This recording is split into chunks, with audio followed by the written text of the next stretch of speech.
Lassiter Factor. What's up, all my movie loving maniacs? It's your boy Bangful B of the Lassiter Factor, and I am back with Lassiter Factor movie fights. To give a little context, it's a show I kind of started and it's kind of inspired by Screen Junkies movie fights. If you don't know, that's the YouTube channel that does the honest trailers, but they have this show called Movie Fights, which I love tuning into every week. But they ended it for a number of reasons, and that had me sad for a couple of years. But then on my 31st birthday, I decided, you know what, let me do my own version. And so I held a tournament on that, and then in Friendsgiving of that following year, and had a couple of exhibition matches here and there. And so I know I don't do it too often, but I'm bringing it back because sometimes you just got to think of a good question and have the right players to accommodate it. So I'm back with Lassiter Factor Movie Fights, and to my right, I have a person that has, well, this isn't his first rodeo. It is Dave the Pessimist. How you doing? I swear to God, that name, you gonna change that sooner or later. All right. And then to my my left, I have a newcomer to this, and that is Paris the Fearless. How you doing? All right. Anyway, so the topic of discussion is Man of Steel because, let me just say this real quick. As much as I love getting on camera talking about movies, it's the conversations off camera that are more fun and meaningful. And one thing that has been a topic of discussion as of late for a number of reasons, well, obvious, is Superman. Which leads me to Man of Steel. And if you've been following my TikTok and YouTube, you know that I've been watching every Superman movie that I've either seen or haven't seen.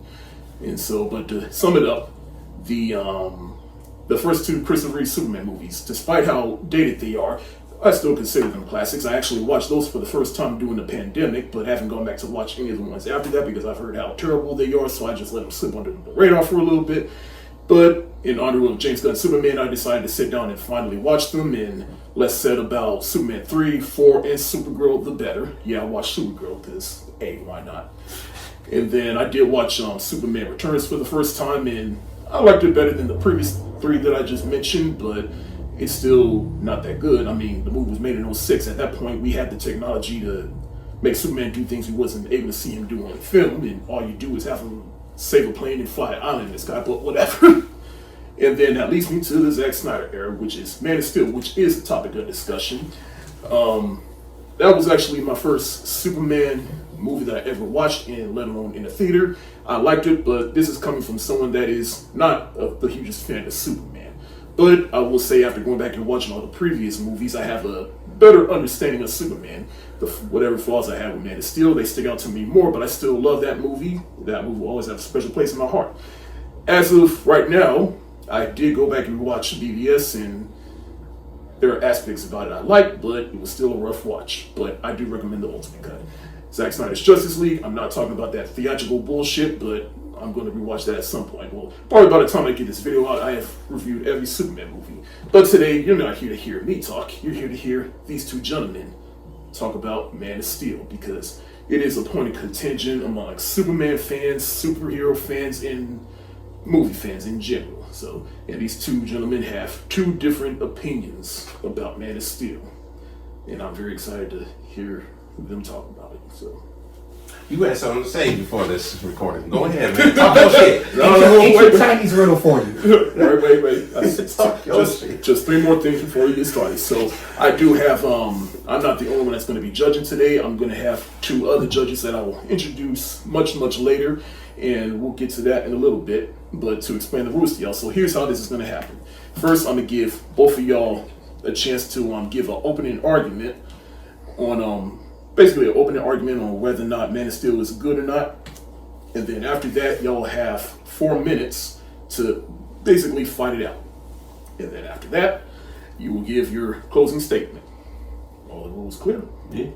All right. And lastly, now, I know it's always fun watching movies, but sometimes, and we all know on the internet, things can go a bit too far. So whatever your thoughts on this movie, just please respect each other's opinion. Nope. I respect it. All right, so y'all ready? I'm ready. All right.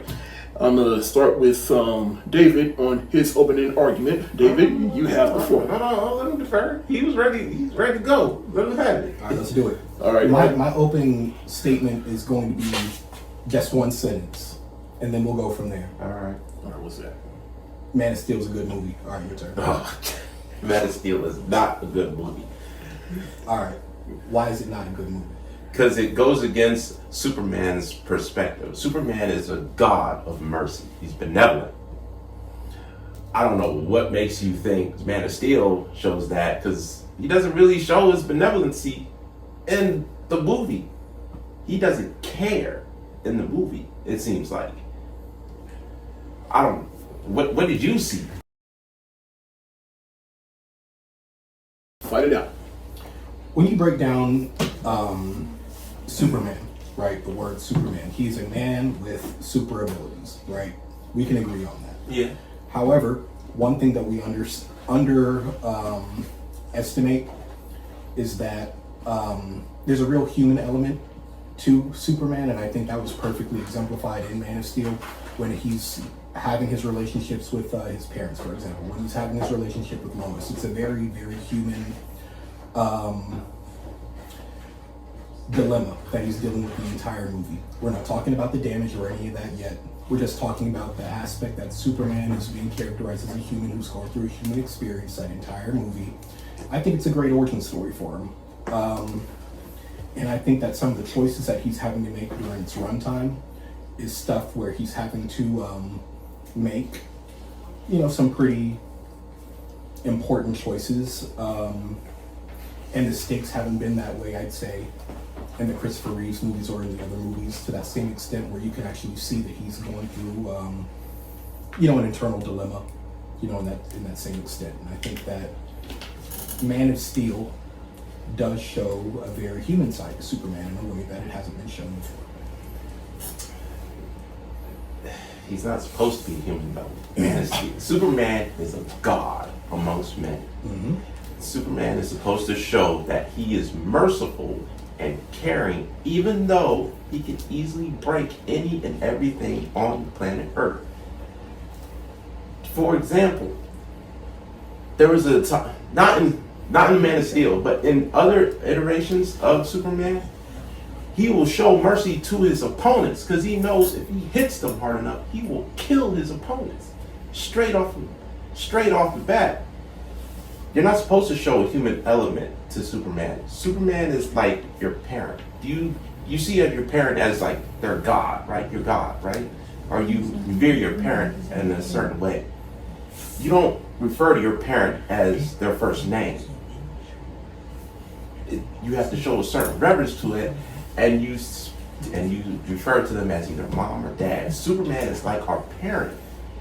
He doesn't show weakness. He doesn't show dilemma. He shows that I got you. I got your back. Put everything on me. I will take care of you. That is the perspective of Superman we're supposed to have. That we're supposed to have. Granted, there are many different iterations of Superman where Superman does not show that that aspect. I think that Superman is revered in Man of Steel. I think that Superman does show restraint. His hesitation when it comes to taking out Zod and that choice that's made at the end of the movie pertaining to him, right? And we can go further in the Zack Snyder series and talk about other choices that he makes. But he is a godlike being that is put in a human circumstance, and you get to see that being defined throughout Man of Steel and the rest of the Zack Snyder series. But if we're talking about overall Superman, right? Superman has had so many iterations, not just with power scaling, but there are just so many different iterations where Superman really represents something different, really just depending on the arc, the age that you really want to put him in. And I think that the Christopher Reeves Superman, I think that's the most akin to the Silver Age arc, right? And I think that because that was so iconic, that's the one that's really resonated in with the populace, just as far as what Superman is supposed to be. But That's that fast? Go ahead and put another 4 minutes. I think we can go on.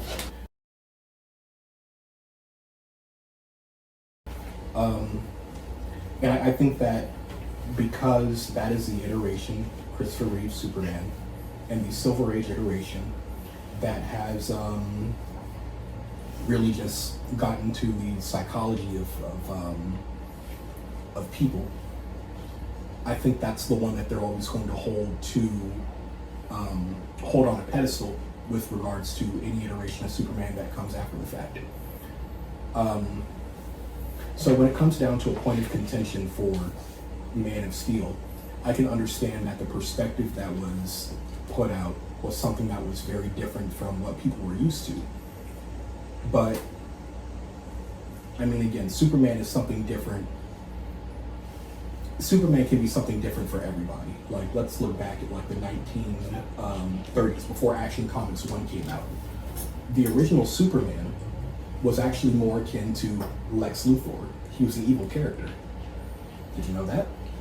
That I'm gonna have to Google. Yeah, Google it. But my point is, Superman is an evolving character, you know. So at the end of the day, what we both perceive as to be the archetype for Superman at the end of the day is going to be something different. Superman represents hope. Superman represents stability, and I think that both iterations offer that. But where Man of Steel really stands apart to me was that it really highlighted a godlike being going through a unique human experience, and I just didn't feel that was highlighted in the previous movies or any other iteration of Superman.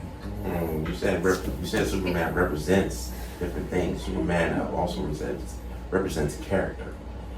Because you said he is a superhuman. He is human. Yes, represents character because he is better than most people. You can judge a man's character by how he treats his inferiors. Mm-hmm. Superman always treats his inferiors humbly, which is why I can't get over the fact that he would cause so much destruction throughout the entire movie. Recklessly causing so much destruction, even though he has years to control his powers, years to adapt to his powers. Zod took, a couple minutes to get adapted to it on Earth? But most iterations, Superman ain't trying to destroy things. Do you remember the Doomsday comic book arc in Superman? Doomsday, yes, I do remember that. That was supposed to be the end of Superman. Because he had to put everything into that one hit. He did have to do that. Because no matter what, Mercy was not, even though he tried to show mercy, he tried to limit collateral damage, just wasn't working. So yes, then he had to act like a human. Then he had to lower himself as a human. But till then, he was still trying to be a god and protect others. I distinctly remember in Man of Steel. I distinctly remember in Man of Steel, and we're talking about character at this point. Yeah. When he allowed himself to be taken and put into that holding cell for the government, and is it not character? Keep going.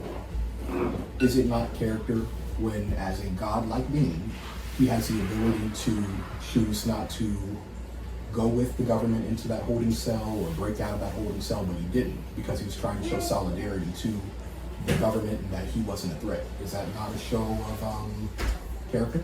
Yeah, that's definitely a show of character. You're proving my point. I appreciate it.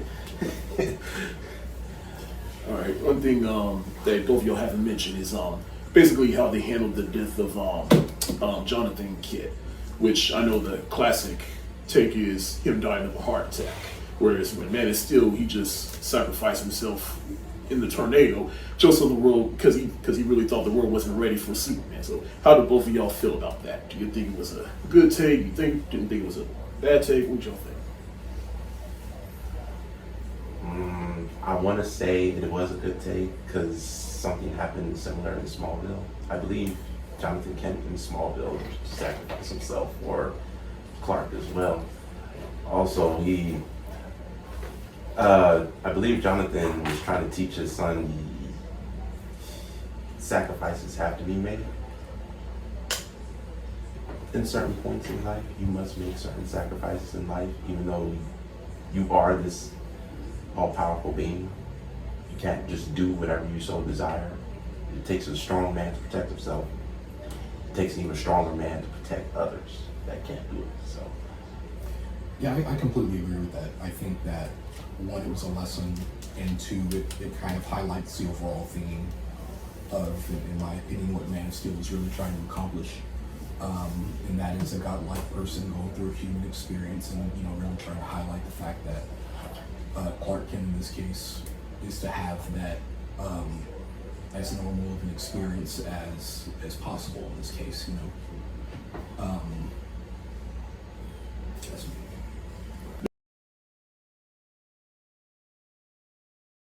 That's me. Now give me your final arguments as to why you think Superman didn't work in the movie, or why you think Man of Steel works. So, who wants to go first? Closing arguments. I'm not necessarily saying that Man of Steel is a perfect movie. It's not in my top 5 comic book movies ever. But I think that it portrayed Superman in a unique way, and I can appreciate what it was trying to do despite its flaws. And I am, depending on the version of Superman that you want to memorialize in a sense, I can understand your perspective, right? Because he's different than some of the other iterations of it, but I don't think that, at least in the live action cinematic sense, there's ever been a Superman, and I'm thinking all the way back, like all these.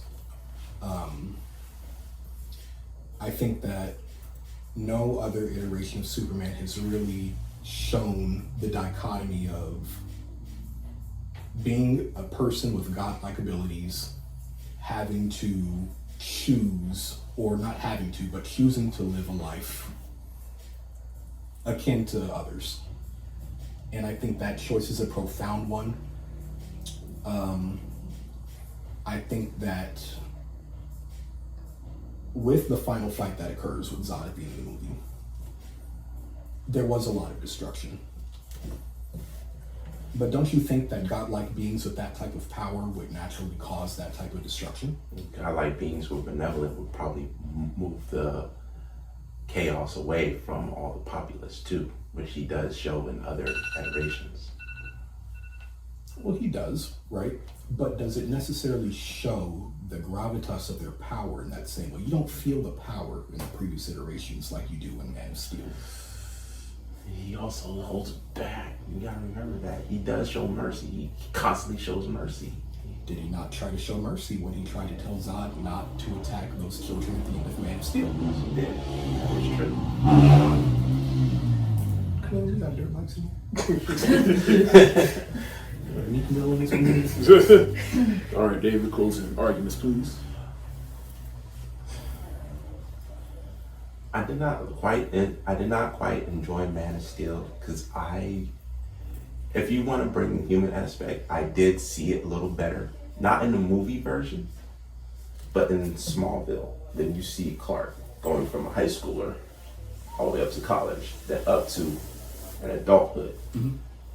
Maybe that was because it's more fleshed out. Maybe it's because you see more situations of him being a human and becoming the god that he is. But I did not. Maybe it was a time thing for Man of Steel, because there's so many jumping points, and they technically have the same origin story, but they gave us a different result, in my opinion. Okay. All right, time.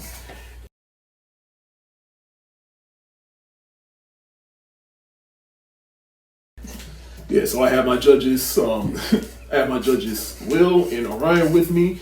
Now, judging from what y'all hear, tell me, who do you think won this round, and judge based on the arguments. Keep your personal feelings and bias out of it. Just judge based on the arguments. Orion, who do you think should win this one? Do they have any questions? Do they have any questions? Absolutely not. Okay. All right. I would give that this battle surely was won by Paris. Paris. Was I sorry? I forgot his name. But this battle surely won by Paris. because I did hear both of the conversations, and as the battle was going on, I was just remembering from the entire movie stance of from how he saw it and how Paris saw it. There were and I was like, I got it. I understand why he would say that, but there were scenes in the movie where it contradicted what he brought to the conversation. So, in my opinion, I would say I give this to Paris.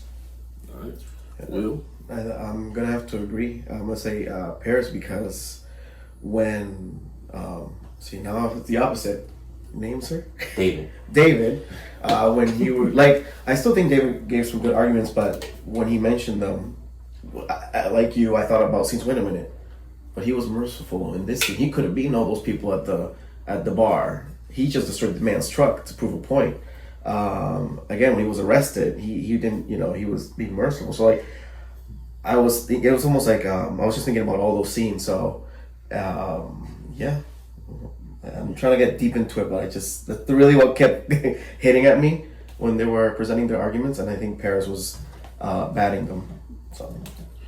Well, as for me, I definitely got to say that I ain't gonna lie. I was kind of torn because both of y'all really did bring up some good points. I mean, David, you did have a good point in the sense of like, yeah, he's a God, he is benevolent, and because of that, we should be able to see him a certain way. And because he has all these powers, but yet still chooses to do good, that should count for something. But at the end, in that we shouldn't be able to see him as human. But then he brought up a lot of good points that kind of contradicts that, particularly the scene where he did surrender himself. In fact, I'm thinking about it right now. He was having a conversation with Lois, and she asked, like, you're just going to surrender to him? And he said, I'm not surrendering to them. I'm surrendering to mankind. And I'm like, yeah. So, and then, yeah. Basically, you brought up some good points, but at the same time, he brought up good points that contradict that. And plus, yeah, there's a certain way to do Superman, but at the same time, there have been different iterations, and it all depends on what you gravitate towards. But Superman and Man of Steel, he did retain some of those qualities that we would hope he has, even if it wasn't always done as better. So, yeah, I'm definitely gonna have to give this win to Paris the Fearless. Yeah. Congratulations, Paris. David, you won. Gallup, both of you on shade. Appreciate. Oh shit.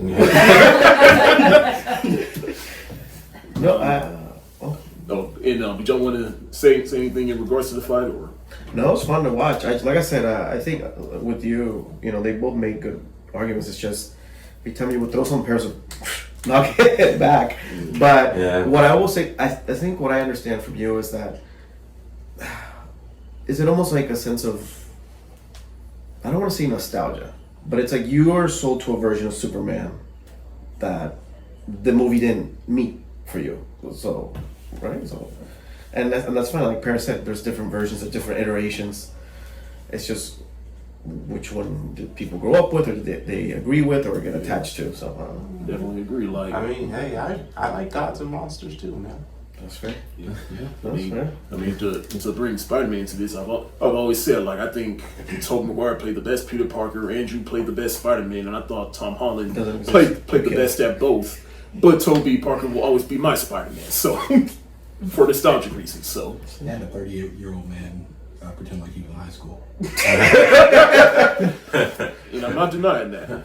But again, thank y'all fellas for doing this. Do y'all have anything social media wise y'all want to plug? If so, say it to the camera. Social media wise, check my page out on Sugar Barrett Williams at IG. I don't know about Paris. Yeah, you know at Paris. You can look me up on OnlyFans. When I lose 20 pounds, I'll be there too. I don't have any social media, but all to the Lassiter Factor.